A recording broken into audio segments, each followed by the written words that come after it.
దేవునికి స్తోత్రములు. లైవ్లో యూట్యూబ్లో వీక్షిస్తున్న సహోదరి సహోదరులకు క్రీస్తు నామములో వందనములు. మరి ప్రార్థన చేసుకుందాం. పరలోకమందున మా తండ్రి, నీ ప్రియకుమారుడు యేసుక్రీస్తు నామములో కృతజ్ఞతాస్తుతులు స్తోత్రం చెల్లించుకుంటున్నాం నాయన. ఇంతవరకు సజీవ లెక్కలు ఉంచుకొని నీ కృపలో కాపాడుతూ భద్రపరుస్తూ మమ్మల్ని సజీవులుగా ఉంచి నీ సన్నిధిలోనికి నడిపించిన విధానం బట్టి కృతజ్ఞతాస్తుతులు స్తోత్రం చెల్లించుకుంటున్నాం నాయన.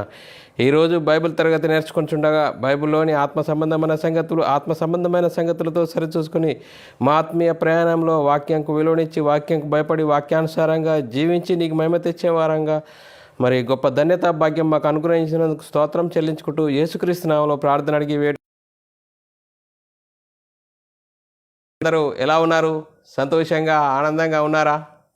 మరి సంతోషంగా ఆనందంగా మరి ఉండాలి. మనము ఈరోజు మరి డిటిఎస్ క్లాస్ పిల్లరా, ఈరోజు DTS class diploma in theology 11వ క్లాసు. మరి ఈ క్లాసు నేర్చుకొనిచుండగా ఒక వ్యక్తిని గురించి కానీ, ఒక సంస్థను గురించి కానీ, ఒక సంఘమును గురించి కానీ మాకే తెలుసు మీకు ఎవరికి తెలియదు అనే ఉద్దేశంతో మరి ఈ అంశాన్ని, ఈ లేఖనాలను మీకు బోధించట్లేదు పిల్లారా. మరి బైబిల్ ఇలా చెప్తుంది, బైబిల్లోని ఇలా వాస్తవాలు ఇలా ఉన్నాయి అని చెప్పడానికే క్రీస్తు ప్రేమలను బలవంతం చేయటం బట్టి మాకు తెలిసిన సర్వసత్యాన్ని అనేక దేవునికి కృతజ్ఞతాస్తుతులు స్తోత్రములు చెల్లించ బద్ధుడనై ఉన్నాను ప్రియులారా. మరి ప్రియులారా ఎలా ఉన్నారు? సంతోషంగా ఆనందంగా ఉన్నారా? మరి వాక్యాన్ని వింటూ ఆత్మీయత స్థితిని సరిదిద్దుకుంటూ మనమందరము వారంగా ఉంటూ ముందుకు సాగుదాం ప్రియులారా. ఈరోజు పిల్లరా డిటిఎస్ క్లాస్ 11వ క్లాసు. మరి జ్యేష్ఠత్వపు హక్కు చూడండి పిల్లరా, జ్యేష్ఠత్వపు హక్కు యొక్క మహిమ, మరి జ్యేష్ఠత్వపు హక్కు యొక్క మహిమ ఈరోజు అంశం నేర్చుకుందాం పిల్లారా. మరి ఈ అంశంను ఎందుకు నేర్చుకోవాలి అనేది మనం ఆలోచన చేసినట్లయితే పిల్లారా, మరి జ్యేష్ఠుడు అనగా పెద్దవాడు, మొదటిగా పుట్టినవాడికి మరి పిల్లరా, మొదటిగా పుట్టినవాడికి హక్కు, మరి జ్యేష్ఠత్వపు హక్కు ఉంటుంది, అధికారం ఉంటుంది, ఆశీర్వాదం ఉంటుందని మనం అర్థం చేసుకోవాల్సిన అవసరము ఎంతైనా ఉంది. చూడండి పిల్లారా, మరి ఈ అంశమును ఎందుకు నేర్చుకోవాలి అనేది మనం పరిశీలన చేసినట్లయితే పిల్లారా, మరి క్రైస్తవులు అయిన మనము క్రీస్తునందు విశ్వాసం ఉంచి యేసుక్రీస్తు నామములో బాప్తీసం పొంది మరి క్రీస్తు సంఘంలో చేర్చబడిన మనము జ్యేష్ఠుల సంఘంలో చేర్చబడిన వారము. ఎక్కడ చేరిన వారము? జ్యేష్ఠుల సంఘంలో చేర్చబడిన వారము. మనకున్న మహిమ, మరి మనకున్న అధికారము తెలుసుకోకుంటే, మనకున్న మరి జ్యేష్ఠత్వం యొక్క విలువను తెలుసుకోకుంటే, చూడండి పిల్లరా, జ్యేష్ఠత్వపు హక్కు యొక్క విలువను తెలుసుకోకుంటే, మరి దేవుని చిత్తము, మహిమ, ఆశీర్వాదము వీటిని గురించి తెలుసుకోకుంటే దేవుని చిత్తాన్ని నెరవేర్చలేము, దేవుని ఇష్టాన్ని నెరవేర్చలేము పిల్లారా. మరి అంతేకాదు, మరి దేవుని ఇష్టాన్ని నెరవేర్చక అనేక అనార్థాలలో చిక్కుకపోయి అనేక తప్పులు చేసే అవకాశం ఉంది. అందుకోసమే వీటిని గురించి మనం ఈరోజు క్షుణ్ణంగా మరి లేఖనాధారంతో నేర్చుకుందాం పిల్లారా. మరి లేఖనాధారంతో నేర్చుకొని మనము మన జీవితాలలో దేవుని ఇష్టాన్ని తెలుసుకొని, దేవుని ఇష్టాన్ని అర్థం చేసుకొని, దేవుని ఇష్టాన్ని మన బ్రతుకులో అన్వయింపజేసుకొని అనేకులకు మరి స్వార్థను ప్రకటించే వారముగా మరి ఉందాం పిల్లారా. చూడండి పిల్లారా, మనము జ్యేష్ఠత్వపు యొక్క హక్కు, అధికారము, ఆశీర్వాదము, మహిమ మనం ఈరోజు క్షుణ్ణంగా తెలుసుకుందాం పిల్లారా. మరి ఇస్సాకును గురించి మన పిల్లారా, ప్రారంభంలో మరి ఇస్సాకు ఇద్దరు కుమారులు ఉన్నారు. ఏశావు ఉన్నాడు, యాకోబు ఉన్నాడు. వీరిద్దరూ మరి ఎవరు వీరిద్దరిలో పెద్దవాడు అంటే ఏశావు పెద్దవాడు, జ్యేష్ఠుడు.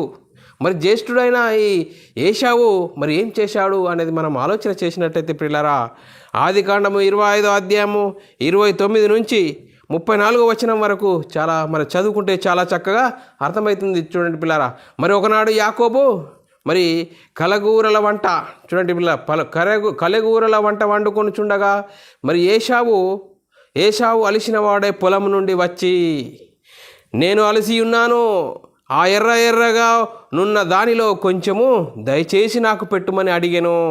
అందుచేత అతని పేరు ఏదోమనెను అనబడెను. చూడండి పిల్లరా, మరి నేను పొలం నుంచి వచ్చాను, నేను అలసిపోయాను, నువ్వు వండుతున్న ఎర్రని కూర, చిక్కుడుకాయల కూర నాకు పెట్టుము అంటే మరి ఏమంటుండో 31వ వచనం నుంచి చదివితే పిల్లారా, యాకోబు ఏమంటుండు ఇక్కడ, అందుకోసమే మనం చదువుకుందాం పిల్లారా. అందుకు యాకోబు, నీ జ్యేష్ఠత్వమును నేడు నాకిమ్ము అని అడగగా. చూడండి పిల్లరా, చూడండి తమ్ముడు ఏం చేసిండు, అన్నను నీ జ్యేష్ఠత్వపు హక్కు నాకు ఇమ్ము అంటున్నాడు. చూడండి పిల్లరా, మరి ఏశావు ఏమంటుండు, ఏశావు నేను చావబోచున్నాను కదా, జ్యేష్ఠత్వపు నాకెందుకు.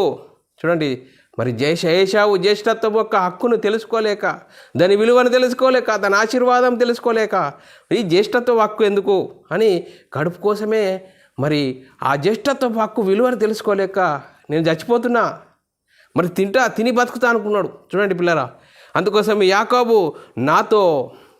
నేడు నాతో ప్రమాణం చేయమనెను. అతడు యాకోబుతో ప్రమాణం చేసి అతని జ్యేష్ఠత్వమును అమ్మివేయగా. చూడండి పిల్లరా, 34వ వచనము, యాకోబు ఆహారమును చిక్కుడుగాయల వంటకమును ఏశావుకిచ్చెను.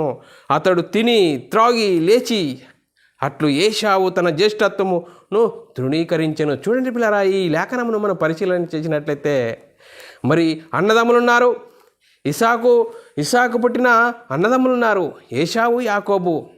మరి ఏశావు పొలం నుంచి అలసిపోయి వచ్చాడు, మరి యాకోబు చిక్కుడుగాయల కూర అంటుంటే ఎర్రని కూర నాకు పెట్టు అంటే చూడు ఏశావు ఏమని అన్నాడు, నీ జ్యేష్ఠత్వపు హక్కు నాకు అమ్ము, నాకు ఇచ్చేయి అంటే నేను చచ్చిపోతున్నా కదా, ఈ జ్యేష్ఠత్వపు హక్కు ఎందుకు అంటే చూడండి, ఏశావు జ్యేష్ఠత్వపు యొక్క హక్కు విలువ అధికారము తెలుసుకోలేనివాడుగా మరి ఆ కడుపు కోసమే మరి జ్యేష్ఠత్వపు హక్కు అమ్మేసినట్లుగా ఇక్కడ మనకు అర్థమవుతుంది. చూడండి పిల్లరా, ఎంత గొప్ప విలువను ఆయన తెలుసుకోలేదు కాబట్టి ఆ తృణీకరించాడు, అమ్మివేశాడు, ఇచ్చేశాడు. చూడండి పిల్లరా, మరి చూడండి ఇదే ప్రస్తావన కొత్త నిబంధనలో మనకు చాలా చక్కగా మరి పౌలు గారు వివరించారు. చూడండి పిల్లరా, పౌలు గారు మరి హెబ్రీ సంఘంలో ఉన్నవారికి వివరిస్తున్నాడు. ఏమని వివరిస్తున్నాడు చూడండి పిల్లరా, జ్యేష్ఠత్వపు హక్కు యొక్క విలువ, అధికారము, మరి మహిమ మరి పౌలు గారు చాలా చక్కగా మరి మొదటి కొత్త నిబంధనలో చాలా చక్కగా వివరిస్తున్నాడు. చూడండి పిల్లరా, పౌలు గారు ఎంత చక్కగా గంభీరంగా మరి దానిని ప్రస్తావిస్తున్నాడో చెప్తున్నాడు. హెబ్రీ సంఘానికి మనం చదువుకుందాం పిల్లరా. హెబ్రీలో రాసిన పత్రిక 12వ అధ్యాయము 15, 16, 17 వచనాలు చాలా చక్కగా మనకు అర్థమవుతుంది పిల్లరా. ఈ వచనం చదువుకుంటే, మీలో ఎవడైనానో చూడండి పిల్లరా, మీలో ఎవడైనానో దేవుని కృపను పొందకుండా తప్పిపోవునేమో అనియు చేదైనా వేరు ఏదైనా మొలిచిన ఎడల కలవరపరచుట వలన అనేకులు అపవిత్రులైపోదురనియో. 10వ వచనం, ఒక్క పూట కూటి కోసము తన జ్యేష్ఠత్వపు హక్కును అమ్మివేసిన ఏశావు వంటి భ్రష్టుడైనను వ్యభిచారునైనను ఉండునేమో అని జాగ్రత్తగా చూసుకొనుడి. ఏశావు ఆ తర్వాత ఆశీర్వాదం పొందగోరి కన్నీళ్లు విడిచుచు దానికోసము శ్రద్ధగా వెతికినను మారు మనసు పొందని అవకాశం దొరకక విసర్జింపబడినని మీరు ఎరుగుదురు. చూడండి పిల్లరా, జ్యేష్ఠత్వపు యొక్క హక్కు, విలువ, మహిమ, అధికారము తెలుసుకోలేక ఏం చేశాడు ఏశావు, నేను చచ్చిపోతున్నాను కదా, మరి తిని బతుకుతా అని మరి కడుపు కోసమే ఆ జ్యేష్ఠత్వపు యొక్క హక్కును, విలువను, అధికారమును, మహిమను తెలుసుకోలేక అమ్మివేశాడు. చూడండి పిల్లరా, అదే ప్రస్తావన కొత్త నిబంధనలో క్రీస్తు సంఘంలో చేర్చబడిన మనము, క్రీస్తు యేసులోనికి బాప్తీసం పొందిన మనము, క్రీస్తు సంఘంలో చేర్చబడిన మనము జ్యేష్ఠుల సంఘంలో చేర్చబడిన వారమని ఆ మహిమను మనం తెలుసుకోలేక, ఆ మహిమను, అధికారమును జ్యేష్ఠత్వం యొక్క విలువను తెలుసుకోలేక మరి ఈ సంఘంలో ఎవరైనా భ్రష్టులైపోతారేమో, జాగ్రత్తగా చూసుకోండి. ఒక్క పూట కోసము ఏశావు ఏం చేశాడు, తన జ్యేష్ఠత్వపు హక్కుని అమ్మేశాడు. మీలో ఇప్పుడు క్రీస్తు సంఘంలో మరి క్రైస్తవులుగా పిలువబడుతున్న మీరు, క్రైస్తవులుగా ఉంటున్న మీరు, క్రీస్తు సంఘం యొక్క విలువ, ఆ జ్యేష్ఠత్వం యొక్క హక్కు, అధికారము, ఆశీర్వాదమును మీరు తెలుసుకోలేక దాన్ని తృణీకరించుదిరేమో. జాగ్రత్తగా ఒక ప్రస్తావన తీసుకొచ్చాడు, జరిగిపోయిన వాస్తవాన్ని మరి సంఘంలో చెప్తున్నాడు పిల్లారా. చూడండి పిల్లారా, మనం ఆలోచన చేయాలి. జ్యేష్ఠత్వ యొక్క హక్కు అంటే మనం ఇక్కడ అర్థమైంది. చూడండి పిల్లరా, మరి జ్యేష్ఠత్వపు హక్కు పుట్టుకతో వచ్చేదని అర్థమైంది. ఇక్కడ దీన్ని బట్టి మనకేమర్థమైంది, జ్యేష్ఠత్వపు హక్కు పుట్టుకతో వచ్చేది. అంతేకాదు మరి కొనుక్కుంటే కూడా వచ్చేది అని ఇక్కడ మనకు అర్థమవుతుంది. జ్యేష్ఠత్వపు హక్కు కొనుక్కుంటే వచ్చేది, మరి పుట్టుకతో వచ్చేది, ఎవరైనా ఇస్తే కూడా మరి జ్యేష్ఠత్వపు హక్కు వస్తుందని దీన్ని బట్టి మనకు అర్థమవుతుంది పిల్లారా. మరి మనం ఆలోచన చేయాలి, జ్యేష్ఠత్వపు హక్కు ఆశీర్వాదం ఎంత గొప్పదో, మరి ఎంత విలువైనదో మనం పరిశీలన చేద్దాం పిల్లారా. జ్యేష్ఠత్వపు హక్కు ఆశీర్వాదం ఎంత గొప్పదో, ఎంత విలువైనదో మనం అర్థం చేసుకోవాలి పిల్లరా. మరి ఇస్సాకు యాకోబును మరి ఆశీర్వదిస్తున్న సందర్భాన్ని మనము ఇక్కడ పరిశీలన చేద్దాం పిల్లరా. ఆదికాండము 27వ అధ్యాయం 26 నుంచి మనం చదువుకుంటే చాలా చక్కగా అర్థమవుతుంది పిల్లరా. మరి ఇస్సాకు యాకోబును ఏ విధంగా ఆశీర్వదిస్తున్నాడు ఇక్కడ మనము లేఖనం చదువుకుందాం పిల్లరా. తర్వాత 27వ అధ్యాయం 26 నుంచి 30 వచనాలు చదువుకుంటే చాలా చక్కగా అర్థమవుతుంది పిల్లరా. తర్వాత అతని తండ్రి అయిన ఇస్సాకు, నా కుమారుడా, దగ్గరకు వచ్చి నన్ను ముద్దు పెట్టుకొనుమని అతనితో చెప్పెను. 27వ వచనము, అతడు దగ్గరకు వచ్చి అతని ముద్దు పెట్టుకొనెను. అప్పుడు అతడు అతని వస్త్రములను వాసన చూసి అతన్ని దీవించి ఇట్లనెను, ఏమనెను, ఇదిగో నా కుమారుడా, సువాసన యెహోవా దీవించిన సేని సువాసన వలె ఉన్నది. చూడండి, సువాసన వలె ఉన్నది. ఆకాశపు మంచును భూసారమైన విస్తారమైన ధాన్యమును ద్రాక్షారసమును దేవుడు నీకు అనుగ్రహించుగాక అని ఆశీర్వదిస్తున్నాడు యాకోబు. మరి ఇస్సాకు యాకోబుని ఆశీర్వదిస్తున్నాడు. జనములు నీకు దాసులగుదురు, జనములు నీకు సాగీలపడుదురు, నీ బంధువులను నీకు ఏలికవై ఉండువు, నీ తల్లి పుత్రులు నీకు సాగీలపడుదురు, నిన్ను శపించువారు శపింపబడుదురు, నిన్ను దీవించువారు దీవించబడుదురు గాక. 30వ వచనం, ఇస్సాకు యాకోబును దీవించిన తర్వాత యాకోబు తన తండ్రి అయిన ఇస్సాకు ఎదుట నుండి బయలుదేరి వెళ్ళిన తక్షణమే తన సహోదరుడు ఏశావు వేటాడి వచ్చెను. మరి ఏశావు వచ్చాడు. మరి ఏశావుకు ఇలాంటి ఆశీర్వాదము దక్కలేదు. చూడండి పిల్లరా, ఎలాంటి ఆశీర్వాదము. మరి ఇస్సాకు యాకోబును ఏ విధంగా ఆశీర్వదిస్తుడు, నువ్వు అందరిలో పెద్దవాడిగా ఉంటావు. నేను చూడండి పిల్లరా, ఎంత చక్కగా మరి ఆశీర్వాదం ఇస్తున్నాడు. చూడండి పిల్లరా, మరి ఇస్సాకు 2 కుమారులు ఉన్నారు.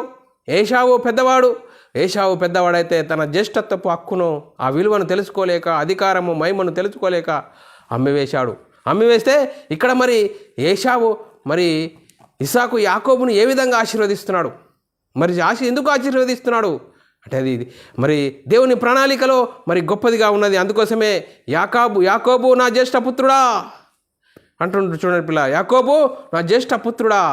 మరి జ్యేష్ఠుడు ఎవరు వాస్తవంగా చూస్తే మరి ఏశావు. మరి ఇక్కడ చూడండి పిల్ల, ఏశావు పెద్దోడైతే మరి ఇక్కడ చిన్నోడు నా పుత్రుడా, జ్యేష్ఠుడా అని యాకోబుని గురించి కూడా ప్రస్తావన చేసినట్టుగా మనం చూడవచ్చు. చూడండి పిల్లరా, అపొస్తలుల కార్యం 7వ అధ్యాయం 32వ వచనంలో రాయబడిన మాట మనం చదువుకుంటే, నేను నీ పితరుల దేవుడను, అబ్రాహాము ఇస్సాకు యాకోబుల దేవుడను అని ప్రభు వాక్కు వినబడెను గనుక మోషే మరి వనికి నిదానించి చూడక తెగింపను. చూడండి, మోషేతో మాట్లాడుతున్నాడు, నేను అబ్రాహాము దేవుడను, ఇస్సాకు దేవుడను, యాకోబు దేవుడను. చూడండి పిల్లరా, మరి యాకోబు దేవుడని అనాలా, ఇక్కడ ఏశావు దేవుడని అనాలా? చూడండి పిల్లరా, మరి దేవుని చిత్తము ఏ విధంగా ఉన్నది, చూడండి పిల్లరా. మరి ఏంది ఏశావు జ్యేష్ఠత్వపు ఒక హక్కును, విలువను తెలుసుకోలేక, అధికారం తెలుసుకోలేక అమ్మివేశాడు. కానీ మరి ఇక్కడ ఎవరు అయిపోయాడు, చిన్నోడైనా కానీ జ్యేష్ఠుడైపోయాడు. ఇక్కడ జ్యేష్ఠుడైపోయాడు. చూడండి పిల్లలు, అందుకోసమే యాకోబు దేవుడు, అబ్రహాము దేవుడు, ఇస్సాకు దేవుడు అని ఇక్కడ మరి లేఖనాల్లో ప్రస్తావించడం జరుగుతుంది. చూడండి పిల్లరా, యాకోబు కుమారులలో మరి చూడండి, మరి ఇక్కడ కూడా మనం ఆలోచన చేస్తే యాకోబు కుమారులలో జ్యేష్ఠుడు మరి రూబేను. మరి యాకోబు కుమారులు 12 మంది. ఆ 12 మందిలో పెద్దవాడు రూబేను జ్యేష్ఠుడు, పెద్దవాడు. మరి ఆయనకున్న హక్కు మరి ఏ విధంగా ఉన్నది, ఆయన ఏ విధంగా మెసులుకున్నాడు అనేది మనము పరిశీలన చేసినట్లయితే పిల్లరా, హక్కును ఆయన రూబేను ఏ విధంగా మరి దానిని వదిలేసుకున్నాడు, దాని విలువ తెలియక ఏ విధంగా వ్యవహరించాడు అనేది మనము ఈ లేఖనాలను బట్టి మనం పరిశీలన చేస్తే, మరి రూబేను ఏం చేశాడు, తన తండ్రి తాను అంటుపరిచినందున అతని జన్మ స్వాతంత్ర్యము పోగొట్టుకున్నాడు. చూడండి పిల్లరా, మరి తండ్రి పరుపును అంటుకున్న తర్వాత మరి తన జన్మ స్వాతంత్ర్యమును మరి పోగొట్టుకున్నాడు. జన్మ స్వాతంత్ర్యం ఏంది? జ్యేష్ఠుడి యొక్క హక్కు, జ్యేష్ఠుడి యొక్క అధికారము, జ్యేష్ఠుడి యొక్క మహిమను తెలుసుకోలేక రూబేను ఏం చేశాడు? మరి ఇక్కడ మరి ఆ జన్మ స్వాతంత్ర్యమును పోగొట్టుకున్నట్లుగా మనం ఇక్కడ లేఖనాల్లో చూద్దాం ప్రియులారా. మరి అంతేకాదు, ఆయన పోగొట్టుకున్న స్వాతంత్ర్యమును ఎవరు? మరి యోసేపు కుమారులు ఇద్దరున్నారు, మనష్షే ఉన్నారు, ఎఫ్రాయిం ఉన్నాడు. ఎఫ్రాయింకు ఇక్కడ మరి ఆ మరి జ్యేష్ఠత్వపు హక్కు ఇక్కడ ఇచ్చినట్లుగా మనం లేఖనాల్లో చూడవచ్చు పిల్లరా. మరి ఇక్కడ మనం ఆలోచన చేద్దాం పిల్లరా. మొదటి దినవృత్తాంతంలో 5వ అధ్యాయం 1వ వచనంలో రాయబడిన మాట, మరి ఇజ్రాయేలుకు తొలిచూలు కుమారుడైన రూబేను కుమారుల వివరములు అని చెప్తూ ఇక్కడ ఇతడు జ్యేష్ఠుడై ఉండెను. ఎవరు? రూబేను. ఇతడు జ్యేష్ఠుడై ఉండెను కానీ తన తండ్రి పరుపును తాను అంటుపరిచినందున అతని జన్మ స్వాతంత్రమును ఇజ్రాయేల్ కుమారుడైన యోసేపు కుమారులకు ఇయ్యబడెను. చూడండి పిల్లల, ఇజ్రాయేల్ కుమారుడైన యోసేపుకు మరి చూడండి యోసేపు కుమారులకు ఇయ్యబడెను అని అంతే. ఆ వంశావళి యోసేపు జ్యేష్ఠుడుగా దాఖలు చేయబడేను. దాఖలు చేయబడలేదు. చూడండి పిల్లరా, ఇక్కడ దాఖలు చేయబడలేదట. మరి చూడండి పిల్లరా, మనం ఆలోచన చేసినట్లయితే మరి జ్యేష్ఠత్వపు హక్కు ఎవరు తృణీకరించుకున్నారు? దాని విలువ తెలుసుకోలేక ఏమైపోయింది అంటే ఆయన తన తండ్రి పరుపును అంటుపరిచిన తన జన్మ స్వాతంత్రమును పోగొట్టుకున్నాడు అని లేఖనాలు చాలా చక్కగా చెప్తున్నాయి. ఇంకంతేకాదు, మనం ఆలోచన చేసినట్లయితే మరి జ్యేష్ఠుని యొక్క విలువేంది, అది ఏ విధంగా మరి ఆయన తప్పు చేశాడు అనేది ఆలోచన చేసినట్లయితే రూబేను ఏ విధంగా తప్పు చేశాడు అని ఇంకా లేఖనాలు చాలా చక్కగా మనము చదువుకుందాం పిల్లల. ఆదికాండము 49వ అధ్యాయము 3-4 వచనాల్లో చాలా చక్కగా రాయబడ్డది. రూబేను నా పెద్ద కుమారుడవు, నా శక్తియు, నా బలము యొక్క ప్రథమ ఫలము, ఔన్నత్యాతిశయమును బలాతిశయము నీవే. నా పెద్ద కుమారుడా, నువ్వే నా బలము, నా శక్తియు, నా ప్రథము, నా ఔన్నత్యము, నా బలము నువ్వే అంటున్నాడు. ఆయన మరి నువ్వే అయితే ఏం చేసిండు? నీళ్ళ వలె చెంచలుడవై నీవు అతిశయం పొందవు. చూడండి, నీళ్ళ వలె నువ్వు చెంచలుడవై అతిశయము పొందవు. నీ తండ్రి మంచము మీద కెక్కినందున దాన్ని అపవిత్రము చేసితివి, అతడు నా మంచం మీదకి ఎక్కెను. చూడండి పిల్లరా, మరి ఇసాకు ఉపపత్నుల దగ్గరికి మరి రూబేను వెళ్ళినట్లుగా ఇక్కడ మనము అర్థమవుతుంది. అందుకోసమే ఆయనకున్న జ్యేష్ఠత్వపు యొక్క స్వాతంత్రమును పోగొట్టుకున్నట్లుగా మరి దాని విలువను తెలుసుకోలేక ఇక్కడ ఆయనకున్న జ్యేష్ఠత్వం యొక్క స్వాతంత్రమును పోగొట్టుకున్నాడు. ఆ జ్యేష్ఠత్వపు హక్కు మరి స్వాతంత్రం ఎవరికి దక్కింది? ఇక్కడ మనం ఆలోచన చేసినట్లయితే మరి యోసేపు కుమారులలో ఒకడు పెద్దవాడు మనసే, మరి రెండవ వాడు ఎఫ్రాయిము. చూడండి పిల్లరా, ఎఫ్రాయింకు జ్యేష్ఠత్వపు యొక్క హక్కు ఇక్కడ మరి పొందుకున్నట్లుగా మనం లేఖనాల్లో చూద్దాం పిల్లరా. ఆదికాండము 48వ అధ్యాయము 13-14 వచనాలు, మరి 13-14 వచనాలు చదువుకుంటే ఇక్కడ అర్థమవుతుంది. సీరియల్గా చదువుతూ ఉంటే మనకు ఇక్కడ అర్థమవుతుంది. చూడండి పిల్లరా, మరి మనం లేఖనాలు చదువుకుందాము. ఆదికాండము 48వ అధ్యాయము 13-14. తర్వాత యోసేపు ఇజ్రాయేలు తన ఎడమ చేతి తట్టున తన కుడి చేతి తట్టున ఎఫ్రాయిమును, ఇజ్రాయేలు కుడి చేతన తట్టును తన ఎడమ చేత మరి చూడండి కుడి చేతుకు ఎఫ్రాయిం ఉంచాడు, మనస్సేనే ఉంచాడు. మరి ఎడమ చేతి తట్టుకు ఎఫ్రాయిం ఉంచాడు. మరి వీరిద్దరిని పరిశీలన చేసినట్లయితే మన లేఖనాలు చూద్దాం పిల్లరా. 14వ వచనము, మనస్సే పెద్దవాడైనందున ఇజ్రాయేలు తన చేతులను యుక్తిగా చాసి చిన్నవాడైన ఎఫ్రాయిం తల మీద తన కుడి చేతిని, మనస్సే తల మీద తన ఎడమ చేతిని ఉంచెను.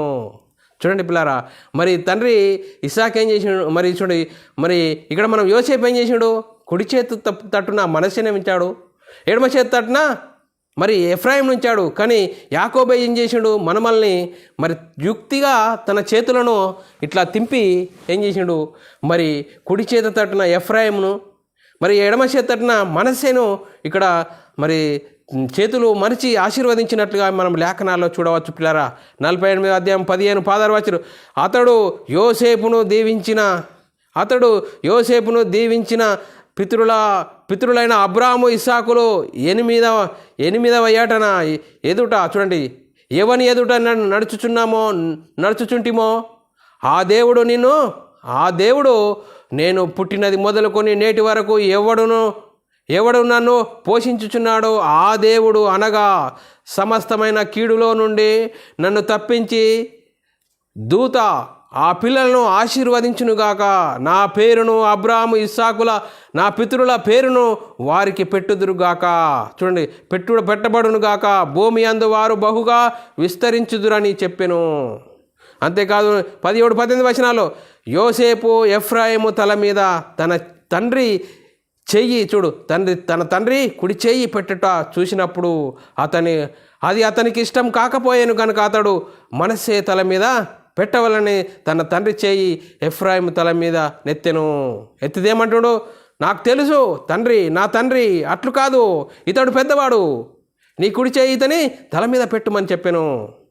అందుకోసమే అయినను అతని తండ్రి ఒప్పక, అది నాకు తెలియను, నా కుమారుడా, అది నాకు తెలియను. ఇతడు ఒక జనసమూహమై గొప్పవాడుగాను ఇతడి తమ్ముడు ఇతని కంటే గొప్పవాడగును. ఇతని సంతానము జనముల సమూహములని చెప్పెను. 48-20 వచనము, ఆ దినమందు అతడు వారిని దీవించి ఎఫ్రాయిము వలె మనస్సే వలె దేవుడు నిన్ను దీవించునుగాక. ఇజ్రాయేలీలు నీ పేరు చెప్పి దీవించేదరని అలాగూ మనస్సే కంటే ఎఫ్రాయిము ముందుగా ఉంచెను. చూడండి పిల్లారా, ఇక్కడ మనము ఆలోచన చేసినట్లయితే మరి రూబేను పోగొట్టుకున్న జ్యేష్ఠత్వపు ఒక హక్కు ఎవరు? యోసేపు కుమారులలో మరి చిన్నవాడైన ఎఫ్రాయింకు ఇక్కడ మరి ఆశీర్వదించినట్లుగా మరి పోయి ఆశీర్వాదం పొందుకున్నట్లుగా మన లేఖనాల్లో చూడవచ్చు. చూడండి పిల్లారా, మరి చూడండి మరి ఏమంటున్నాడు యోసేపు తండ్రి? యాకోబుని అంటున్నాడు, యోసేపు తండ్రి అలా కాదు, వీడు పెద్దవాడు, వీడు చిన్నవాడు, నువ్వు తప్పు చేసావంటే అలా కాదు, అది నాకు తెలుసును. చూడండి పిల్లారా, మరి రూబేను జ్యేష్ఠత్వపు యొక్క విలువను, హక్కును, అధికారమును, మహిమను తెలుసుకోలేక తన తండ్రి పరుపును పరచబడినందున తన జన్మ స్వాతంత్రమును పోగొట్టుకున్నాడు. ఆ పోగొట్టుకున్న దాన్ని యోసేపు కుమారులలో మరి చిన్నవాడైన ఎఫ్రాయింకు మరి అజ్యేష్ఠత్వపు యొక్క హక్కు మరి ఇక్కడ మరి పొందినట్లుగా మనం లేఖనాల్లో చూడవచ్చు. చూడండి పిల్లరా, ఇర్మియా గ్రంథము 31వ అధ్యాయము 9వ వచనము, ఇజ్రాయేలునకు నేను తండ్రిని కానా? అంటే ఇజ్రాయేలు యొక్క సమూహమును గురించి ఇక్కడ మనం మాట్లాడుతున్నాడు. మరి ఎఫ్రాయిము నా జ్యేష్ఠ కుమారుడు కాడా? చూడండి ఇక్కడ ఇడు మరి ఎఫ్రాయిము నా జ్యేష్ఠ కుమారుడు కాడా? మరి ఇక్కడ ఏమనాలా? మనస్సే నా జ్యేష్ఠ కుమారుడు కాడా అనాలి. కానీ ఇక్కడ లేఖనాల్లో చూడండి, జ్యేష్ఠత్వం యొక్క హక్కు విలువను తెలుసుకోలేక, దాని మహిమను, అధికారమును తెలుసుకోలేక వారు తృణీకరింపబడితే ఎవరికి మరి ఇవ్వబడ్డది ఇక్కడ? అందుకోసమే లేఖనాలను బట్టి మనం ఆలోచన చేయాలి పిల్లరా. అంతేకాదు మోషేతో దేవుడు మాట్లాడుతున్నాడు, ఇజ్రాయేలు నా కుమారుడా, నా జ్యేష్ఠ పుత్రుడా. యాకోబును గురించి చూడండి పిల్లరా, మనము నిర్గమకాండము 4వ అధ్యాయం 22-23 వచనాల్లో చాలా చక్కగా రాయబడ్డది. అప్పుడు నీవు ఫరోతో, ఇజ్రాయేలు నా కుమారుడా, నా జ్యేష్ఠ పుత్రుడు. చూడండి పిల్లరా, అప్పుడు నీవు నా ఫరోతో, నా ఇజ్రాయేలు నా కుమారుడా, నా జ్యేష్ఠ పుత్రుడా. మరి చూడండి, జ్యేష్ఠుడు ఎవరండి? జ్యేష్ఠుడు మరి ఏశావు. కానీ ఇక్కడ యాకోబును గురించి మరి జ్యేష్ఠపుత్రుడా అంటున్నాడంటే మరి ఏశావు తన జ్యేష్ఠత్వ హక్కును విలువను తెలుసుకోలేక అమ్మివేశాడు. కానీ ఇక్కడ యాకోబు దాన్ని పొందుకున్నాడు. ఇక్కడ మన ఆలోచన చేయాలి. మరి నిర్గమకాండం 4వ అధ్యాయం 23వ వచనము, నన్ను సేవించినట్లు నా కుమారుని పోనిమ్ము, నీకు ఆజ్ఞాపించుచున్నాను అని వాణ్ణి పంపనొల్లని ఎడల ఇదిగో నేను నీ కుమారుని జ్యేష్ఠపుత్రుని చంపేదనని యెహోవా సెలవిచ్చుచున్నాడని అతను చెప్పను. మరి చూడండి పిల్లారా, ఇజ్రాయేలును మరి నన్ను సేవించేటట్లుగా మరి పరో ఎదుట చెప్పకుంటే మరి వినకుంటే నీ జ్యేష్ఠ పుత్రులను చంపేస్తాను అని ఇక్కడ లేఖనాలను బట్టి మరి లేఖనాలు సూచిస్తున్నాయి పిల్లారా. మరి జ్యేష్ఠత్వం యొక్క హక్కును విలువను మనము మరి తెలుసుకుంటున్నామా? ఇక్కడ మనం ఆలోచన చేయాలి. ఇప్పుడు మన గురించి మనం ఆలోచన చేయాలి. మన గురించి ఇంతవరకు మనం తెలుసుకున్నాము. ఎవరిని గురించి? చూడండి పిల్లరా, ప్రారంభంలో మరి ఏశావు ఏం చేశాడు? ఏశావు మరి పోగొట్టుకున్న ఆశీర్వాదం ఎవరికి అనుగ్రహింపబడ్డది? అలాగే మరి యోసేపు కుమారులలో మరి రూబేను పోగొట్టుకున్న ఆశీర్వాదము, జ్యేష్ఠత్వపు యొక్క హక్కును మరి ఎఫ్రాయిము ఇక్కడ తీసుకున్నట్లుగా, ఎఫ్రాయిముకు మరి చెందినట్లుగా చూస్తున్నాము. ఇప్పుడు మన గురించి క్రైస్తవులమైన మనము క్రీస్తు యేసులోనికి బాప్తీసం పొందిన క్రైస్తవులమైన జ్యేష్ఠుల సంఘంలో చేర్చబడిన మనకున్న మహిమ, మనకున్న అధికారము, మనకున్న ఆ మహిమ, అధికారము, జ్యేష్ఠత్వపు యొక్క విలువను మనకు అర్థమవుతుందా? మరి మనకు అర్థమవుతుందా? మరి యేసును కొలిసేవారమా, తలిసేవారమా? చూడండి పిల్లరా, యేసుక్రీస్తును మనం కొలిసేవారమా, తలిసేవారమా? యేసుక్రీస్తుతో మరి సహోదరులమా? ఏ విధంగా మనం అర్థం చేసుకుంటున్నాం? యేసుక్రీస్తును కొలిసేవారమా, తలిసేవారమా? మరి యేసుక్రీస్తుతో సహదాసులమా, సహోదరులమా? చూడండి పిల్లరా, యేసుక్రీస్తుతో సహోదరులము. చూడండి పిల్లరా, తండ్రి సింహాసనం మీద యేసుక్రీస్తు ఆసీనుడై ఉన్నాడు. మరి లోకమును జయించువాడు నా సింహాసనం మీద నాతో కూడా కూర్చుండబెట్టుకున్నాను యేసుక్రీస్తు చెప్తున్నాడు. మరి యేసుక్రీస్తుతో సహోదరులము, తోటి సహోదరులమని లేఖనాలు చెప్తున్నాయి. కానీ ఇక్కడ ఈ లేఖనాలు అర్థం కాక మనం తీసుకున్న బాప్తీసం బైబిల్ సిద్ధాంత ప్రకారంగా యేసుక్రీస్తు నామంలో బాప్తీసం తీసుకోవాలి. కానీ ఈరోజు నేటి క్రైస్తవ సమాజంలో యేసుక్రీస్తు నామంలో బాప్తీసం తీసుకోవాలంటే అపార్థాలకు గురవుతున్నది. అందుకోసమే ఆత్మ సంబంధమైన సంగతులు అర్థం చేసుకోలేకపోతున్నారు ఇక్కడ. అందుకోసమే బైబిల్ సిద్ధాంత ప్రకారం యేసుక్రీస్తు నామంలో బాప్తీసం తీసుకుంటే క్రీస్తు సంఘంలో చేర్చబడతావు. ఆ సంఘంలో చేర్చబడిన జ్యేష్ఠుల సంఘంలో చేర్చబడిన వారమని, దాని యొక్క జ్యేష్ఠత్వపు హక్కు విలువ తెలుసుకున్నప్పుడే ఆ వాక్యము ఆత్మ సంబంధమైన సంగతులు అర్థమవుతాయి. ఇంకా మరి మనం ఆలోచన చేయాలి యేసుక్రీస్తుని గురించి.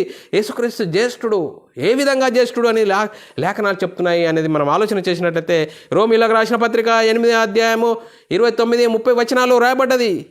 ఎందుకనగా తన కుమారుడు అనేక సహోదరుల్లో జ్యేష్ఠుడగునట్లు దేవుడెవరిని ముందుగా ఎరిగెనో వారు తన కుమారునితో సారూప్యం గలవారవుటకు వారిని ముందుగా నిర్ణయించుకొను.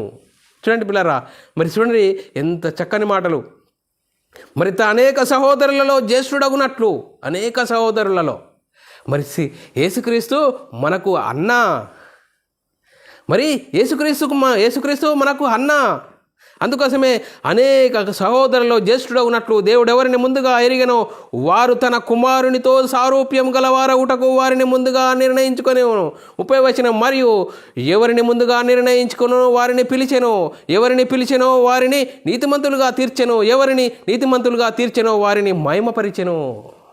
చూడండి పిల్లారా, ఎంత గొప్ప మహిమ, జ్యేష్ఠత్వపు యొక్క మహిమ, విలువ, అధికారము మనం తెలుసుకుంటున్నామా? మరి ఏంటి ఇంకా మనం ఆలోచన చేయాలి. యేసుక్రీస్తు జ్యేష్ఠుడు, ఆయనకున్న మహిమను మనం ఆలోచన చేసినట్లయితే ప్రియులారా, మరి తండ్రికి ప్రార్థన చేస్తున్నాడు. తండ్రి, నువ్వైతే ఏదైతే నాకైతే పని ఇచ్చావో ఆ పని నేను భూమి మీద సంపూర్ణంగా నెరవేర్చి నిన్ను మహిమపరిచేది తండ్రి.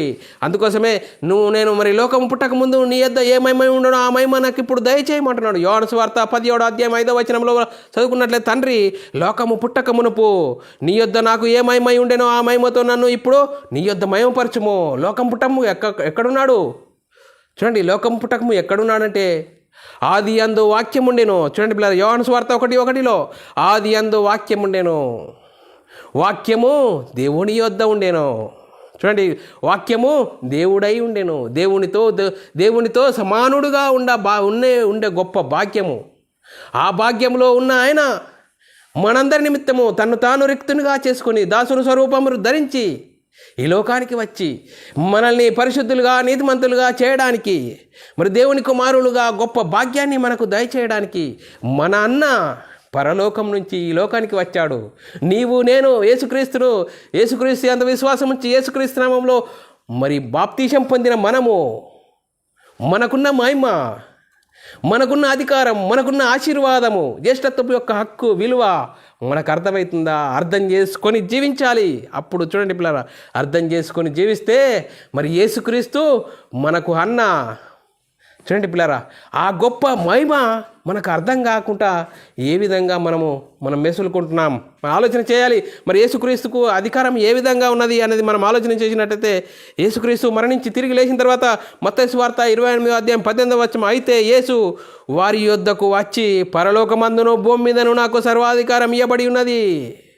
చూడండి, సర్వాధికారము ఇవ్వబడి ఉన్నది. అంతేకాదు మొదటి పేతురు రాసిన పత్రిక 3:22 చదువుకున్నట్లయితే మరి 3:22 రాయబడిన మాట, ఆయన పరలోకమునకును వెళ్ళి దూతల మీదను అధికారుల మీదను శక్తుల మీదను మరి అధికారం పొందిన వాడే దేవుని కుడి పార్శ్వమున కూర్చున్నాడు. ఇప్పుడు ఎక్కడున్నాడు? దేవుని కుడి పార్శ్వమున మరి కూర్చున్నాడు, మన కొరకు విజ్ఞాపన చేస్తున్నాడు. చూడండి పిల్లరా, అధికారం కలిగిన వాడిగా అధికారం చేస్తున్నాడు, విజ్ఞాపన చేస్తున్నాడు. మరి ఇంకా మనం అధికారంను మనం ఆలోచన చేసినట్లయితే మరి చూడండి, ఎఫెసీయులకు రాసిన పత్రిక 1:20-21 మనం చదువుకుంటే, ఆయన బలాతిశయము చేత క్రీస్తును మృతులలో నుండి లేపి సమస్తమైన ఆధిపత్యము కంటేను, అధికారము కంటేను, శక్తి కంటేను, ప్రభుత్వం కంటేను ఈ యుగమందు మాత్రమే గాక రాబో యుగమందును పేరు పొందిన ప్రతి నామం కంటే ఎంత హెచ్చుగా పరలోకమందును ఆయనను తన కుడిపార్శ్వమున కూర్చుండబెట్టుకున్నాడు. చూడండి, తన కుడిపార్శ్వమున కూర్చుండబెట్టుకున్నాడు. 22 మరియు సమస్తమును ఆయన పాదముల కింద ఉంచి సమస్తమును ఆయనకు సంఘమునకు శిరస్సుగా నియమించెను. చూడండి పిల్లరా, సంఘానికి శిరస్సుగా నియమించాడు. ఆయనకున్న అధికారము చూడండి పిల్లరా, జ్యేష్ఠుడికున్న అధికారము మహిమ ఏ విధంగా ఉన్నది. ఇంకా మనం ఆలోచన చేసినట్లయితే కొలస్సీయులకు రాసిన పత్రిక 2:10 రాయబడిన మాట, మరియు ఆయన యందు మీరును సంపూర్ణులై ఉన్నారు. ఆయన సమస్త ప్రధానులకును అధికారులకును శిరస్సై ఉన్నాడు. ఏ విధంగా ఆయన ప్రధానులకును అధికారులకు శిరస్సై ఉన్నాడు. శిరస్సు, సంఘానికి శిరస్సు జ్యేష్ఠుడు యొక్క హక్కు, విలువ, మహిమ, అధికారము మరి తెలుసుకుంటున్నామా?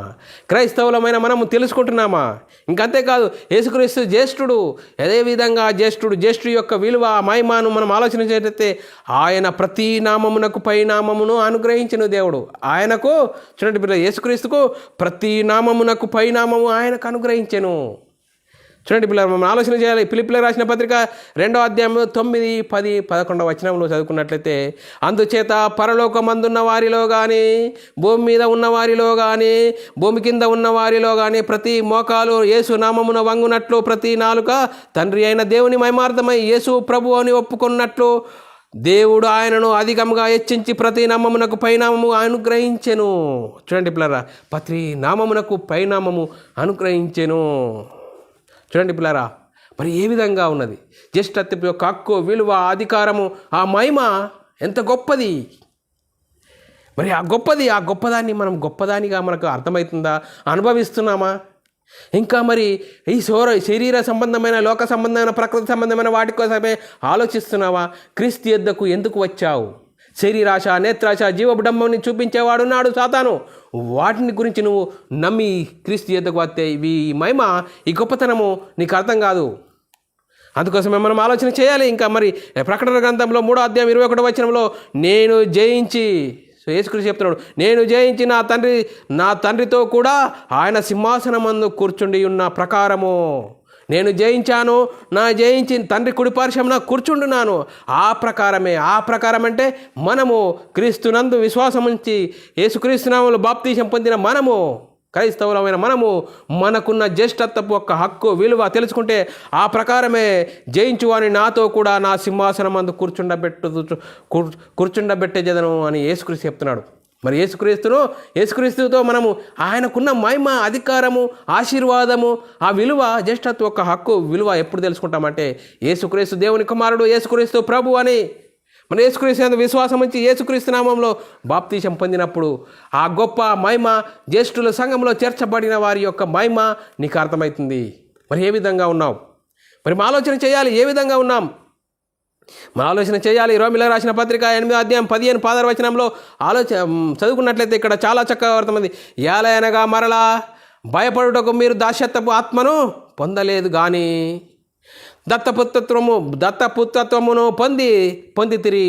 ఆత్మ కలిగిన వారమై మనము అబ్బా తండ్రి అని మొరపెట్టుచున్నాము తండ్రిని. చూడండి పిల్లల, ఈ క్రీస్తు యేసులోనికి బాప్తీసం పొందిన మనం ఏ విధంగా అబ్బా తండ్రి, మనం దత్తపుత్రాత్మను ఆత్మను పొందిన వారమై అబ్బా తండ్రి అని మొరపెట్టుచున్నాము. మనము దేవుని పిల్లలమని ఆత్మ తానే మన ఆత్మతో కూడా సాక్ష్యం ఇచ్చుచున్నాడు. మనము పిల్లలమైతే వారసులము, అనగా దేవుని వారసులము. క్రీస్తుతో కూడా మహిమ పొందుటకు ఆయనతో శ్రమపడిన ఎడల క్రీస్తుతోటి వారసులం ఎప్పుడండి? వారసులము, గొప్ప భాగ్యము. ఆ మహిమ మనకు అర్థం కాకుండా ఉన్నామంటే ఏ విధంగా ఉన్నాం? జీవించుచున్నావన్న పేరు మాత్రము కాదు, మృతులుగా ఉన్నావా? మరి శరీర సంబంధమైన ప్రకృతి సంబంధమైన వాటి కోసమే యేసుక్రీస్తుని నమ్ముకున్నావా? ఏ విధంగా ఉన్నాం? మరి చూడండి పిల్లరా, ఎంత గొప్ప భాగ్యాన్ని మనకు అర్థం కాకుంటున్నానంటే చూడండి ఏ విధంగా ఉన్నాం. అందుకోసమే క్రీస్తు సంఘంలో చేర్చబడిన నీవు నేను ఈ వాక్యమును బట్టి జ్యేష్ఠత్వపు హక్కు యొక్క విలువ, అధికారము, మహిమ అర్థమవుతుందా? చూడండి పిల్లరా, మరి జ్యేష్ఠులు ఏ విధంగా ఉన్నారు మనం ఇంతవరకు నేర్చుకున్నామే. మరి యాకోబుకు చూడండి పిల్లరా, ఇస్సాకు 2 కుమారులు ఉన్నారు. మరి వారిలో మరి ఏశావు ఏం చేశాడు? జ్యేష్ఠత్వ హక్కు విలువను తెలుసుకోలేక నేను చచ్చిపోతున్నానే, నేను కడుపంతా మరి నేను తింటే బతుకుతానే అని ఆ శరీరం కోసం ఆలోచించి ఏం చేశాడు? జ్యేష్ఠత్వపు హక్కును అమ్మేశాడు ఏశావుకు. అమ్మేసి ఏం చేశాడు? తర్వాత మరి కన్నీళ్లు విడిచిన ప్రయోజనం లేని వాడైపోయాడు. అందుకోసమే రూబేను గురించి మనం ఆలోచిస్తే మరి యాకోబు కుమారులకు 12 మంది. ఆ 12 మందిలో పెద్దవాడు రూబేను. ఆ రూబేను ఏం చేశాడు? తన తండ్రి పరుపును అంటుపరిచినందున మరి జన్మ స్వాతంత్రం పోగొట్టుకున్నాడు. ఆ పోగొట్టుకుంటే మరి యోసేపు కుమారులలో మరి వారిద్దరు కుమారులు మనస్సే, ఎఫ్రాయిము. మరి ఎఫ్రాయిముకు ఆ జ్యేష్ఠత్వపు హక్కు మరి అనుగ్రహింపబడ్డది. చూడండి పిల్లరా, మరి ఇప్పుడు మన గురించి మనం ఆలోచన చేసినట్లయితే క్రీస్తు యందు విశ్వాసం ఉంచి యేసుక్రీస్తు నామములో బాప్తీసం పొందిన సంఘంలో చేర్చబడిన జ్యేష్ఠులు సంఘంలో చేర్చబడిన వారము. ఆ మహిమ మనకు అర్థమవుతుందా? ఆ అధికారము, ఆ జ్యేష్ఠత్వం యొక్క విలువ, ఆ ఆశీర్వాదము మనకు అర్థమవుతుందా? అనుభవిస్తున్నావా? ఇప్పుడు మనం క్రైస్తవులుగా అనుకుంటున్నామే, మనం ఆ హక్కు యొక్క విలువ, మహిమ అర్థమవుతుందా? మరి ఎందుకు? మరి శరీర సంబంధంగా, ప్రకృతి సంబంధంగా, ఈ శరీర సంబంధమైన వాటి కోసమే క్రీస్తు యొద్దకు వస్తే ఇవి నీకు అర్థం కావు. మరి జ్యేష్ఠుడేంటి? యేసుక్రీస్తు శరీరానుసారంగా నడవలేడు. దేవుని చిత్తము, దేవుని ఇష్టము నెరవేర్చాడు. అలాగే పౌలు గారు కూడా తన శరీరాన్ని నలుగొట్టుకున్నాడు. దేవుని చిత్తాన్ని, నేను క్రీస్తును పోలి నడుచుకున్న ప్రకారం మీరు నన్ను పోలి నడుచుకున్నారని మరి పౌలు గారు జీవించారు. మరి మనం శరీరం కోసమే ప్రాకులాడుతున్నామా? ఈ లోక సంబంధమైన వాటి కోసమే, ఈ లోక ధాన్యాల కోసమే మరి క్రైస్తవుడుగా అయ్యావా? క్రీస్తును విశ్వసిస్తున్నావా? ఏంటి మరి నీ పరిస్థితి ఏ విధంగా ఉన్నది? జ్యేష్ఠత్వపు యొక్క హక్కు విలువ తెలుసుకోలేకుంటే మరి ఏశావు తర్వాత కన్నీళ్లు విడిచినను ప్రయోజనం లేని వాడవుతాడు.